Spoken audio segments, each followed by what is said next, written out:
Welcome friends. Today we are going to learn about poems. The first poem of our syllabus is my song.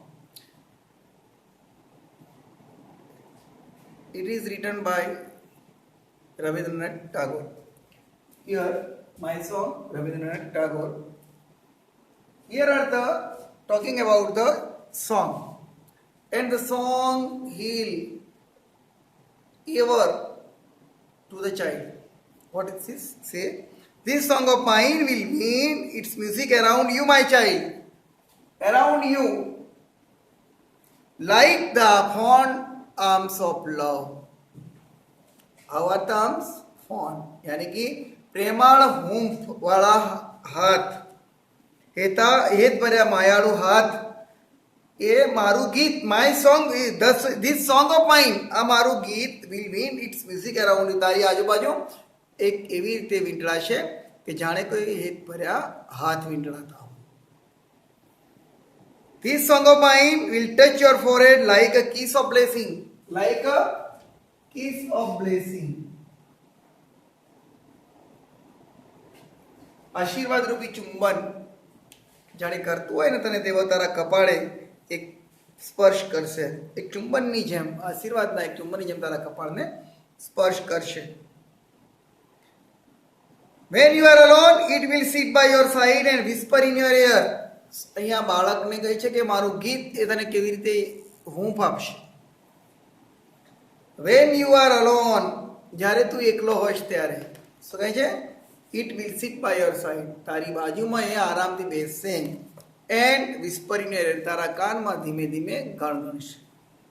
ગીત એક ગીત આપણને બહુ આનંદ આવે છે. આપણને બધાને ખબર છે ગીત સાંભળીએ આપણું માઇન્ડ ઘણું બધું ફ્રેશ થઈ જાય છે મિત્રો.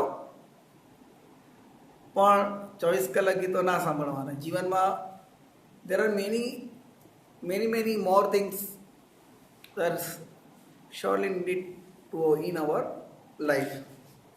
So always keep in mind, study is the more important.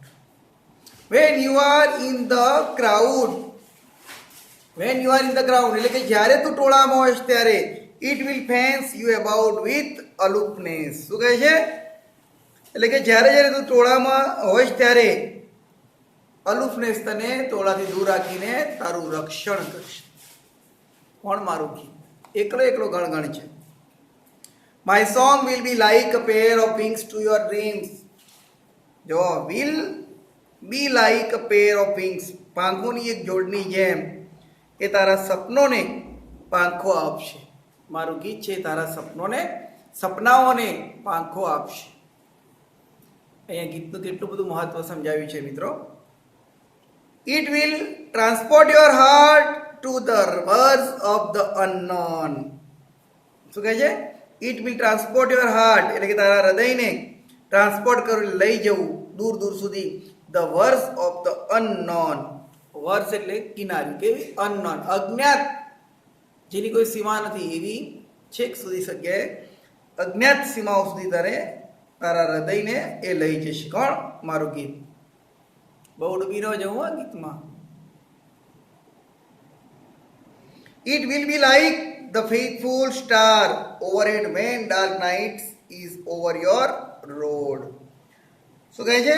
It will be like the faithful star, એક પ્રામાણિક તારાની જેમ. સ્ટાર ઓવરહેડ, તારા માથા ઉપર એક ચમકતા એક વિશ્વાસુ તારાની જેમ. when dark nights in your road, એટલે કે તારા રસ્તામાં જ્યારે ડાર્ક નાઇટ્સ અંધારી રાતો આવશે ત્યારે એ તને શું કરશે? એક વિશ્વાસુ તારાની જેમ તારી સાથે રહીશ. તું જ્યાં જઈશ ત્યાં એ તારી સાથે આવશે. My song will sit in the pupils of your eyes and will carry your sight into the heart of things. શું કહે છે? મારું ગીત will sit, બેસશે. અહીંયા પ્યુપિલ્સ, અહીંયા પ્યુપિલ્સ તો ને પાંપડો લેવાનો છે. આંખની પાંપડો ઉપર બેસશે. and will carry your sight into the heart of the things. અને તારી નજરને તારી દ્રષ્ટિને વસ્તુના હૃદય સુધી લઈ જશે. કવિની કલ્પના જો એક ગીત કેટલું બધું કરી શકે છે. And when my voice is silent in death, અને જ્યારે મૃત્યુથી મારો અવાજ, એટલે કે મારું મૃત્યુ થઈ ગયું છે ત્યારે, હું મરી ગયો હોઈશ ત્યારે, હું નહીં હોઉં ત્યારે, my song will speak in your living heart, ત્યારે મારું ગીત તારા હૃદયમાં એક જીવંત બની રહેશે. એટલે તારા ધબકતા હૃદયમાં હંમેશા સંભળાતું રહેશે મારું ગીત જ્યારે હું નહીં હોઉં ત્યારે. એટલે કે બાળકને કહે છે તું કોઈ પણ પ્રકારની ચિંતા ના કર, મારું ગીત હંમેશા તારી સાથે રહેશે. તારા કપાળને આશીર્વાદ ચુંબનની જેમ કપાળને સ્પર્શે. એકલો હશે ત્યારે તારા કાનમાં ગણગણશે, ટોળામાં હશે ત્યારે તને તારું દૂર રાખીને ટોળાથી તારું રક્ષણ કરશે. તારા સપનાઓને પાંખો આપશે, અજ્ઞાત સીમાઓ સુધી તને લઈ જશે. અંધારી રાત તારા માર્ગમાં આવશે ત્યારે તારાની જેમ સાથે રહેશે. તારી કીકીઓ ઉપરની પાપણો ઉપર, તારી આંખોની પાપણો ઉપર તે રમશે અને વસ્તુના હૃદયના હાર્દ સુધી તને પહોંચાડશે. અને મારું ગીત હંમેશા તારા હૃદયમાં ધબકતું રહેશે. અહીંયા ગીત શું શું કરી શકે છે એ મિત્રો આપેલું છે. રવિન્દ્રનાથ ટાગોરે બહુ સરસ રીતે આપણને ગીત, કારણ કે દુનિયા છે, સૃષ્ટિ છે, ચાલ્યા કરે છે. અમુક વસ્તુ આપણને આનંદ આપે છે, અમુક વસ્તુ આપણને દુઃખ આપે છે. અહીંયા કવિ કહે છે કે મારા બાળક, ગીત હંમેશા તારા દિલમાં જીવંત રહેશે. આપણે પોએમ નંબર 2 જોઈએ. પેન્સિલ એક સરસ કાવ્ય છે. પેન્સિલ પેન્સિલ આ કાવ્યની અંદર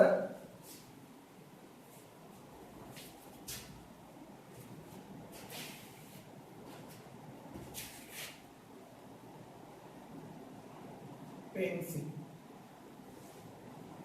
જયંત પરમાર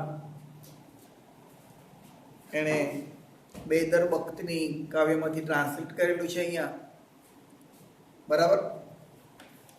આ કાવ્યની અંદર પેન્સિલથી એક એની દીકરી ચિત્રો દોરે છે. કેવા કેવા રમૂજી ચિત્રો દોરે છે અહીંયા આપણને સમજાવ્યું છે. આપણે જોઈએ શું કહેવા માંગે છે. My daughter, little dear daughter, મારી દીકરી, વહાલી એવી નાની દીકરી. લાઇટ્સ પેન્સિલ, જો અહીંયા પેન્સિલને શું કહે છે? લાઇટ્સ. લાઇટ્સ એટલે છોલવું, એમ પ્રગટાવે છે, વિશેષણ વાપરે છે. લાઇટ્સ પેન્સિલ, પેન્સિલ ને છોલે છે, પ્રગટાવે છે. વિથ શાર્પનર, શાર્પનરની મદદથી, એટલે કે આપણે જેને ગુજરાતીમાં સંચો કહે છે એની મદદથી એ પેન્સિલને અણી કાઢે છે. The sky of the white paper, સફેદ કાગળને કેવું કહે છે? કોની સાથે સરખાવે છે? આકાશની સાથે. સ્કાય એટલે કે સફેદ આકાશ રૂપી કાગળ ઉપર. Begins to be filled with light, begin શરૂ કરે છે, બી ફિલ્ડ ભરવાનું, અને વિથ લાઇટ પ્રકાશથી ભરવાનું શરૂ કરે છે. ધ બ્લેક બર્ડ ફ્લાઇંગ અવે વિથ ધ ટ્રી. હવે જોઈએ એક નાની દીકરી કેવા કેવા ચિત્રો દોરે છે. ધ બ્લેક બર્ડ ફ્લાઇંગ અવે વિથ ધ ટ્રી, એક કાળું પક્ષી ઉડી રહ્યું છે, ઉડતું છે, વિથ ધ ટ્રી, વૃક્ષના ઉપરથી, જ્યારે કે વૃક્ષને લઈને ઉડતું હોય ને એવું દોરે છે. નાના બાળકો બહુ ડેન્જર ચિત્રો દોરતા હોય મિત્રો, રમૂજી મજા આવે જોવાની. એને એવું નથી કહેવાનું કે આવું દોરાય આવું ના દોરાય, દોરે છે ને દોરવા દો, આપણે એમાંથી આનંદ લેવાનો કે બાળક આટલું તો આ સારું સમજે છે. Glasses on the eyes of the peacock, શું કરે છે? મોરનું ચિત્ર દોરે છે, મોરની આંખો ઉપર ચશ્મા પહેરાય છે. Glasses on the eyes of the peacock, મોરની આંખોમાં ચશ્મા પહેરાવી દીધા. મસ્ત લાગે કે મોરનો પહેરે, આપણે પહેરીએ તો મેં પહેરે છે. The fire chariot flying in the air, અગ્નિરથ એ હવામાં ઉડી રહ્યો છે. The airplane walking on the road, અને એરોપ્લેન જમીન ઉપર ચાલી રહ્યું છે. બાળકને કશી ખબર નથી, એ ચિત્રો દોરવાથી મતલબ છે. આપણને ખબર પડે કે આ ચિત્ર આવું હોય ને આવું હોય, બાળકને ખબર નથી હોતી. The lion having a conversation with the cow, lion having the conversation with the cow, સિંહને ગાય સાથે વાતો કરતો બતાવ્યો છે. પહેલું ચિત્ર શું દોરે છે? Black bird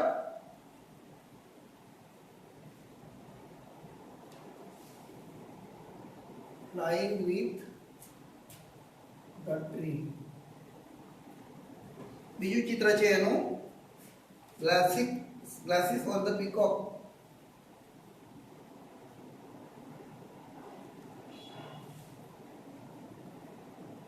Eyes of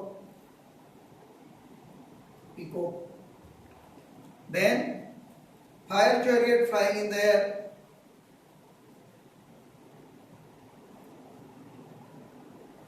Chariot flying in the air. હવે કોન્ટ્રાસ્ટ કહેવાય. Airplane walking on the road.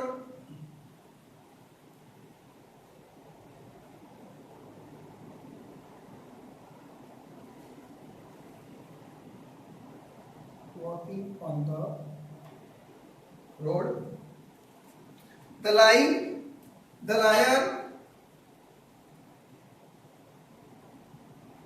conversation with cow. જો કેવા ગયા ચિત્ર દોરે છે એમની પુત્રી લેખકની.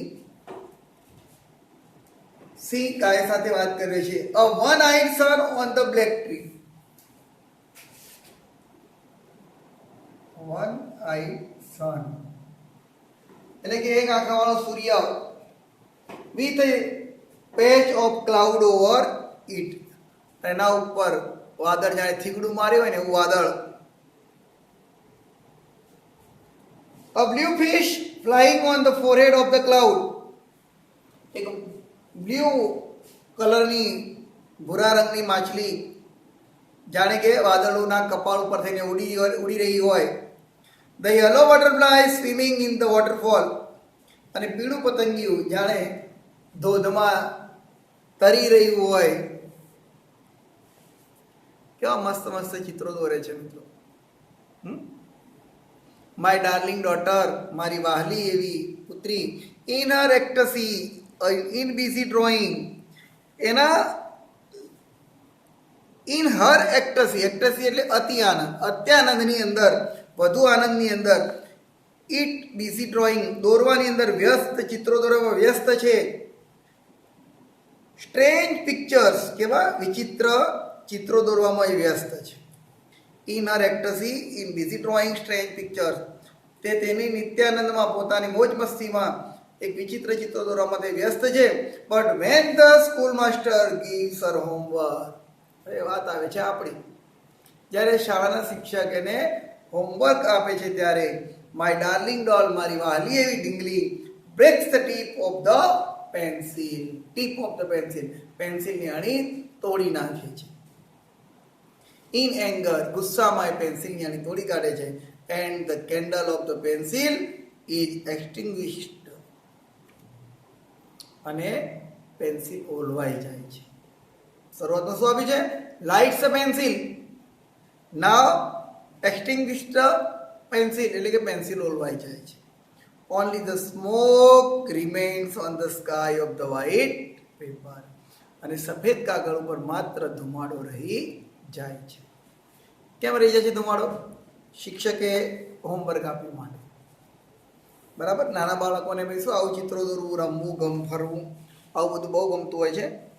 આ પાઠની અંદર, આ પોએમની અંદર, સોરી મિત્રો, આ પોએમની અંદર આપણે 3 માર્ક્સનું પોએમ પૂછાય છે.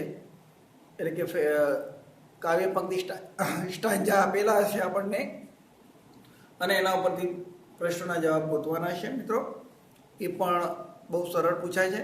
એટલે આપણે આના પ્રશ્નો અને બધું તૈયાર કરીશું. ના આવડે તો મારી જોડે ડિસ્કસ કરો. ઓકે, અહીંયા આપણે આ 2 કાવ્યો પૂરા કરીશું. Okay, thank you, by.